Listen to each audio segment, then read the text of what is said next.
നമസ്കാരം.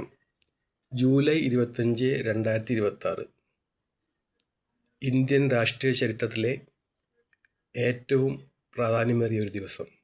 ഒരുപക്ഷെ ഭാരതത്തിന് സ്വാതന്ത്ര്യം കിട്ടിയതിന് ശേഷം, അടിയന്തരാവസ്ഥയ്ക്ക് ശേഷം ഇന്ത്യയുടെ ഏറ്റവും പ്രധാനപ്പെട്ട ദിവസമാണ് ഇന്ന്. അതായത് ജൂലൈ 25, 2026. ഒരുപറ്റം യുവാക്കളുടെ നേതൃത്വത്തിലുള്ള കോക്രോച്ച് ജനതാ പാർട്ടി ഒരു മാസം മുമ്പ്, കൃത്യമായി പറഞ്ഞാൽ ജൂൺ 20, 2026 ജന്തർ മന്ദറിൽ പരീക്ഷാ പേപ്പറുകളുടെ ചോർച്ചയെ സംബന്ധിച്ച് ഒരു പ്രക്ഷോഭം തുടങ്ങുകയാണ്. കേന്ദ്രമന്ത്രി പ്രധാനിൻ്റെ രാജി ആവശ്യപ്പെട്ടാണ് അവർ ആ സമരം തുടങ്ങുന്നത്. ഏകദേശം ഒരു മാസത്തോളം അവർ അവിടെ ജന്തർ മന്ദറിൽ സമരം ചെയ്തു. പലപ്പോഴും പോലീസ് ആക്രമണത്തിന് ഇരയായി. ആരും ശ്രദ്ധിക്കാതെ പോകുമായിരുന്നൊരു സമരമായിരുന്നു അത്. നമ്മളിന്ന് നോക്കുന്നത് ആ സമരത്തിൻ്റെ രാഷ്ട്രീയ വിജയം ആർക്കാണ് എന്നുള്ളതാണ്. അതായത് BJPക്ക് നേതൃത്വം നൽകുന്ന നരേന്ദ്രമോദിക്കാണോ, നമ്മുടെ പ്രധാനമന്ത്രിക്കാണോ ഈ സമരത്തിൻ്റെ രാഷ്ട്രീയ വിജയം, അതോ രാഹുൽ ഗാന്ധി നേതൃത്വം നൽകുന്ന പ്രതിപക്ഷത്തിനാണോ ഈ സമരത്തിൻ്റെ രാഷ്ട്രീയ വിജയം? അതാണ് നമ്മൾ ഒരു രാഷ്ട്രീയ വിശകലനത്തിലൂടെ ഇന്ത്യൻ രാഷ്ട്രീയത്തിൽ താല്പര്യമുള്ള ഒരാൾ എന്ന നിലയിൽ നമ്മൾ അന്വേഷിക്കുന്നത്. നമുക്കറിയാം, ഈ സമരം ഒരു മാസം മുമ്പ് ഒരു കൂട്ടം യുവാക്കൾ തുടങ്ങിയ സമരമാണ്. കൃത്യമായി പറഞ്ഞാൽ ജൂൺ 20. പലപ്പോഴും ഗവൺമെൻറ് അതിനെ ഗൗനിച്ചില്ല.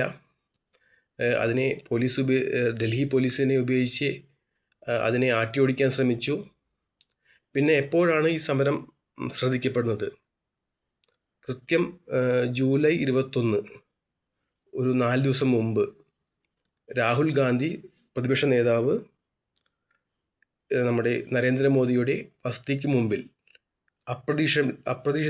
അപ്രതീക്ഷിതമായി ഒരു കൂട്ടം പ്രതിപക്ഷ MP-മാരുമായി ഒരു സ്ട്രൈക്ക് പ്ലാൻ ചെയ്തപ്പോഴാണ് ദേശീയ മാധ്യമങ്ങൾ പോലും ഇത് ശ്രദ്ധിച്ചത്. പിറ്റത്തെ ദിവസം, അതായത് 22-ാം തീയതി, രാഹുൽ ഗാന്ധിയുടെ നേതൃത്വത്തിലുള്ള പ്രതിപക്ഷം രാജ്യസഭയിലും ലോക്സഭയിലും ഇതിനെതിരെ പ്രതിഷേധം നടത്തുകയും 2 സഭകളും സ്തംഭിപ്പിക്കുകയും ചെയ്തു. പിന്നീട് ഇന്ന് വരെ, 25-ാം തീയതി വരെ 2 സഭകളും സ്തംഭിക്കുകയായിരുന്നു. ഇതിനിടയിൽ പ്രധാനമന്ത്രി നരേന്ദ്രമോദി 24-ാം തീയതി അർദ്ധരാത്രിയിലും 25-ാം തീയതി അർദ്ധരാത്രിയിലും ലൈവിൽ റീൽസിൽ പ്രത്യക്ഷപ്പെടുന്നുണ്ട്. യുവാക്കളെ അഭിസംബോധന ചെയ്യുന്നുണ്ട്.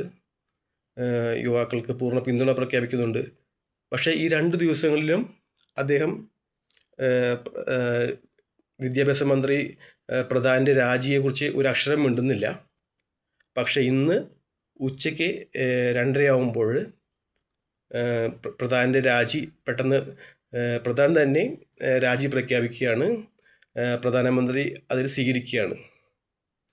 ഇതൊന്ന് മനസ്സിലാക്കേണ്ടത്, ഇതിൻ്റെ രാഷ്ട്രീയ നേട്ടം പ്രതിപക്ഷവും അതിൻ്റെ നേതാവുമായ രാഹുൽ ഗാന്ധി നേടിയെടുത്തു എന്നുള്ളതാണ്. ഇതൊരു പക്ഷേ ഇനിയും ഈ സമരത്തിലൂടെ പ്രതിപക്ഷവും രാഹുൽ ഗാന്ധിയും കൂടുതൽ ഇതിൻ്റെ രാഷ്ട്രീയ നേട്ടം കൈവരിക്കാതിരിക്കാനുള്ള BJPയുടെയും നരേന്ദ്രമോദിയുടെയും ഒരു തന്ത്രമായിരിക്കാം. പക്ഷേ ഇപ്പോൾ ഈ സമയത്ത് നമുക്ക് കാണുക, ഈ CJPയുടെ സമരത്തിൻ്റെ വിജയം രാഷ്ട്രീയമായി രാഹുൽ ഗാന്ധി അതിൻ്റെ നേട്ടം നേടിയെടുത്തു എന്ന് തന്നെയാണ്. ഇനി അടുത്തു വരുന്ന പാർലമെൻറ്റിൻ്റെ വിൻ്റർ സെഷനും ഇതുപോലെ കലുഷിതമാവാനാണ് സാധ്യത. ഒരു പക്ഷേ വീണ്ടും കൂടുതൽ വിവാദങ്ങളും ഒരു വലിയൊരു രാഷ്ട്രീയ മുന്നേറ്റത്തിന് തന്നെ ഇത് കളമൊരുക്കാം.